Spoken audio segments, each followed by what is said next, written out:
Well, hello there, viewer. Good to have you back. I'm sorry the Greggs content's been a bit light lately, but we have been working on other projects. I'm sure you're a big fan already of the Paisley food fight. So anyway, we're back with a bang and we're heading off to Newcastle today, the home of Greggs, so that'll be exciting.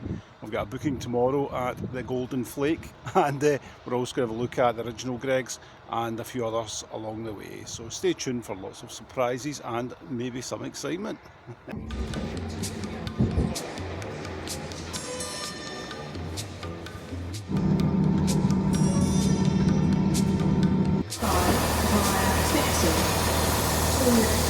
Well, we made it to Newcastle okay, so well done to Transpennine Trains. It's only 25 quid return, so it's a pretty good deal. So the plan here is to do a couple of landmarks, but we're not going to hit every Greggs in Newcastle. There's something like 20 in the city centre alone, but I did make a point of visiting anyone that I stumbled across, which is still quite a few. So this one is immediately across the road from the station.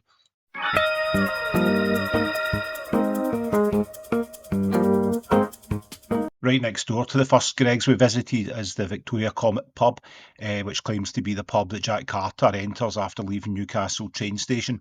That's since been debunked. The Long Bar, which was the actual pub, since been demolished. But they do have a wee Carter tribute on the wall here, which is quite nice. Although they do have the date wrong, saying 1972 for the film, when it was in fact 1971, year most best things were made. Anyway, they keep the image of villainy alive and well by charging 13.15 for 2 pints. Was nice though.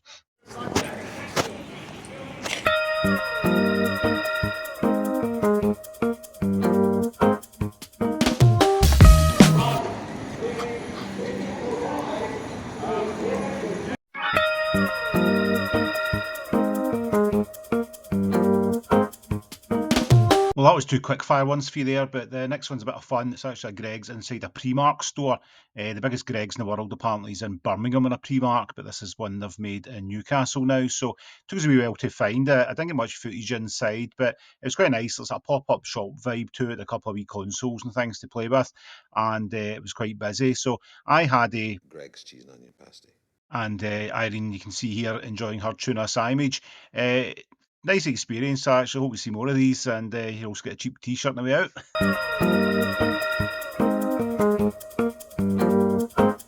Well, that was the end of day one in our Newcastle trip, and here's me having some macaroni at Akenside Traders just to confirm that I don't just feed Irene Greggs the entire time we're away. So the weather was pretty poor. We stayed down at the front near the Tyne Bridge, our travel lodge, and it rained non-stop basically. So I did stop off on the way to the train station to get a fruit pot, but shamefully I never took a photo of it. But here's a receipt anyway to get this on the register.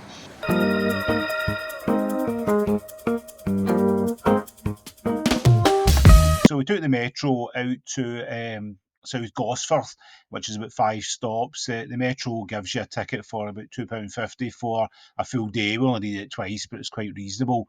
And the metro is nice, clean, and efficient. So we took a trek along Gosforth High Street, as you can see here, and this is us homing in on the first ever Greggs. So we made it to what Google claims is the first ever Greggs on Gosforth High Street. There was no signage or any sort of hullabaloo about its status, and I did ask the chap at the counter who didn't know anything about it. An older staff member said, is the closest to original Greggs, but that shop is actually closed. And somebody in Reddit said it's now a travel agent, so they're not trying to claim anything they're not, unlike the Get Carter pub. So we had a sit down, had a look about, just a standard shop.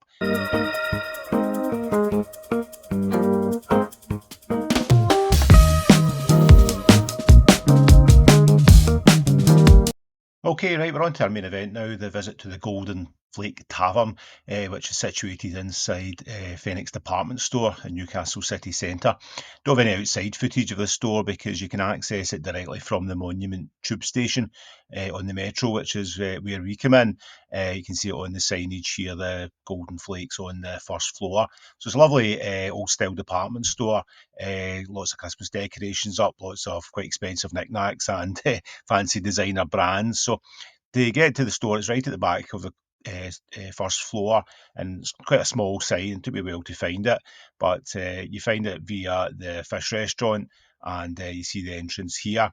So I'd booked back in September, but the girl at reception said if we wanted a table for two, so it looked like they were accepting walk-ins. But it was really nice. You can see here how it's laid out. It's got signage in the mirror, in the big mirror, and on the windows. Here's Irene with her pink jammy fizz. Lovely. Cheers. Enjoyed it. What do we think? It's very sweet, it's lovely. Oh yeah, it's got a little kick to it. Cheers, having a pink jammy pale ale, lovely. Branded glass. Oh aye, it's jammy. So the tavern was busy, but it wasn't mob, so we had time to sit about the place and get some photos for the Christmas cards. I was impressed with the branding on the glasses and the beer mats and the napkins and things, and yes, I did get one or two souvenirs to bring home. I checked the menu before we went and had planned what to eat, but they actually surprised us with a festive menu, and Irene ordered something from this. But to start with, we had the macaroni bites with pesto. This is £4.25. You get 4 pieces. We just shared this because it was obvious we're going to be eating a lot, so and we wanted to have room for pudding. But it's really nice. I thought the pesto was maybe a bit too salty, but they were nice, nice and crisp, and the mac was cheesy, so it was a good choice and just enough for a starter. It was a jolly atmosphere in the Golden Flake, and the man at the next table took a nice picture of us for posterity. Irene had the festive bake, which was 11.75, and it was really good. She was raving about the vegetables, probably a wee bit much in food terms, but I managed to help her. I had meant to be the chicken bake parma, which was, it was nice. I enjoyed it, but it was definitely a cheese bake I had instead of a chicken one. And I did raise it with the manager, and she apologised and offered to refund me, but I'd eaten the whole thing anyway, so it was no big deal. But in retrospect, I should probably complain more because it was cheese on cheese, really. But the food was really good. We ate a lot, as you can see, and still had space for pudding. This is the Gosforth 1939 lager. Oh, very nice, very nice. Tasty.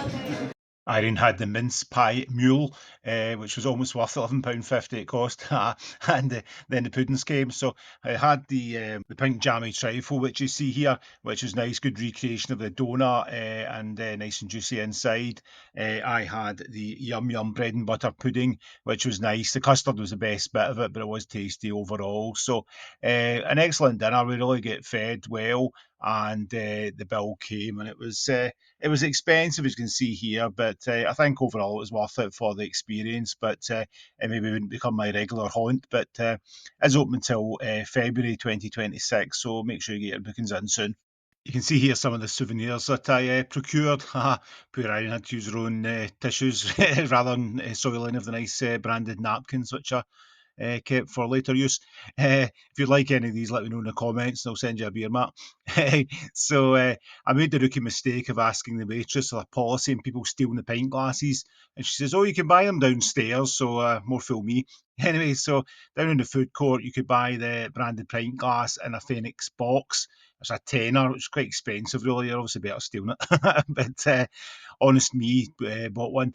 They also did this nice gift pack, which was the cans of both of the specialty brews, both of which I'd enjoyed, along with a nice glass. This was 20 quid, so again, it's quite expensive, but it's a one-off thing. It's got a nice wee story in the back of it here, and this will probably go bad because I'll be too tight to open it, except maybe at Christmas.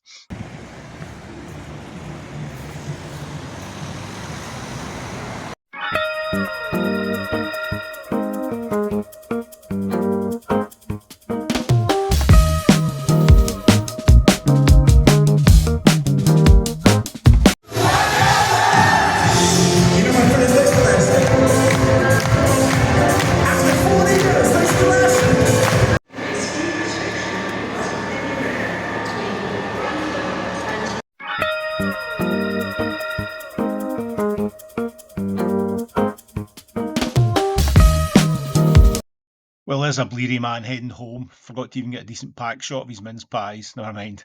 Anyway, the great night at ABC, who were excellent. Full concert orchestra, did all the hits. Can't even beat it. And we stumbled our way home via Carlisle again. The train was fine, and an excellent trip overall.